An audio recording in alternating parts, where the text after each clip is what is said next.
Hi friends, இன்றைக்கி நம்ம என்ன பார்க்க போகிறோன்னா சிம்பிள் சிக்கன். இன்க்ரீடியன்ட் எல்லாமே டிஸ்கிரிப்ஷனில் கொடுக்குறேன், பாருங்கள். 4 வெங்காயம், 2 தக்காளி, 1 ஸ்பூன் மிளகு, அரை ஸ்பூன் ஜீரகம் எல்லாத்தையும் மிக்சியில் பச்சையாக போட்டு பேஸ்ட் மாதிரி அரைச்சிக்கோங்க.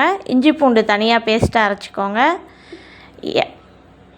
ஒரு பாத்திரத்தில் எண்ணெய் ஊற்றி 1 துண்டு பட்டை, 2 கிராம்பு போட்டு அது பொரிஞ்சதுக்கப்புறம் நம்ம அடித்து வச்சுருக்கோம் இல்லையா, வெங்காயம், தக்காளி, மிளகு, ஜீரகம், அந்த பேஸ்ட்டை ஆட் பண்ணிக்கோங்க.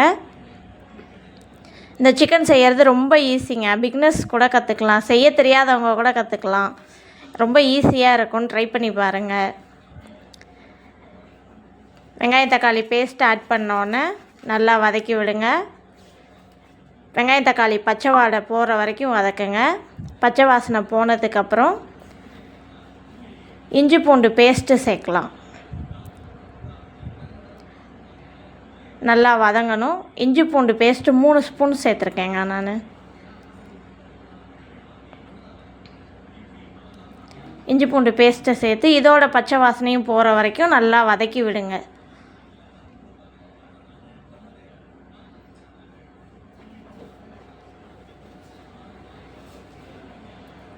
இஞ்சி பூண்டு பச்சை வாசனை போனதுக்கப்புறம் உப்பு போடுங்க. தேவையான அளவு உப்பு போட்டு நல்லா கிண்டி விடுங்க.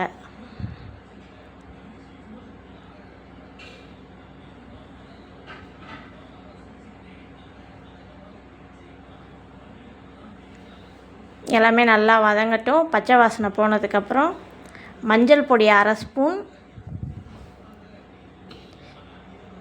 சிக்கன் மசாலா ஒரு கிலோ சிக்கன் அப்படின்னா 50 கிராம் பாக்கெட்டு, ஒரு பாக்கெட் சரியாக இருக்கும். சிக்கன் பொடி 50 கிராம் பாக்கெட்டு, ஒரு பாக்கெட் ஃபுல்லாக போட்டிங்கன்னா சரியாக இருக்கும். நான் இப்போது பாதி போட்டிருக்கேன். சக்தி மசாலா 50 கிராம் பாக்கெட்டு பாதி போட்டிருக்கேன்.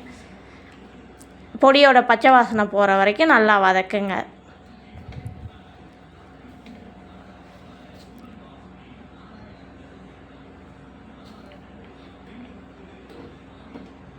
வதங்கினதுக்கப்புறம் நம்ம க்ளீன் பண்ணி வச்சுருக்க சிக்கனை சேர்த்துக்கலாம்.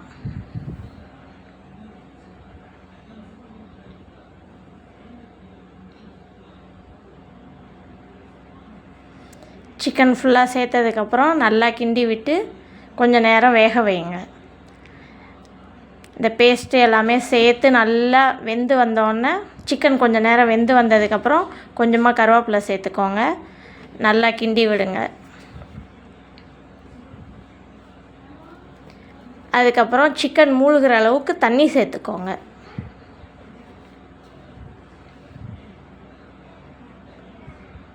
தண்ணி சேர்த்து நல்லா கிண்டி விட்டு சிக்கன் வேக வரணும். சிக்கன் முக்கால்வாசி வெந்ததுக்கப்புறம் பேலன்ஸ் இருக்க பொடியையும் சேர்த்துருங்க. பொடியையும் சேர்த்து நல்லா கொதிக்க விடுங்க.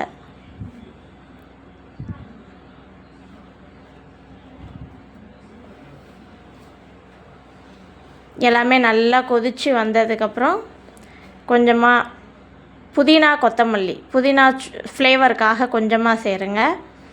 புதினாவும் கொத்தமல்லியும் சேர்த்துக்கோங்க. சேர்த்து கொஞ்சம் நேரம் நல்லா கொதிக்க வைங்க. அவ்வளோதான் ஃப்ரெண்ட்ஸ், நம்மளோட சிம்பிள் சிக்கன் ரெடி ஆயிடுச்சு. சேனலை லைக் பண்ணுங்கள், ஷேர் பண்ணுங்கள், சப்ஸ்கிரைப் பண்ணுங்கள்.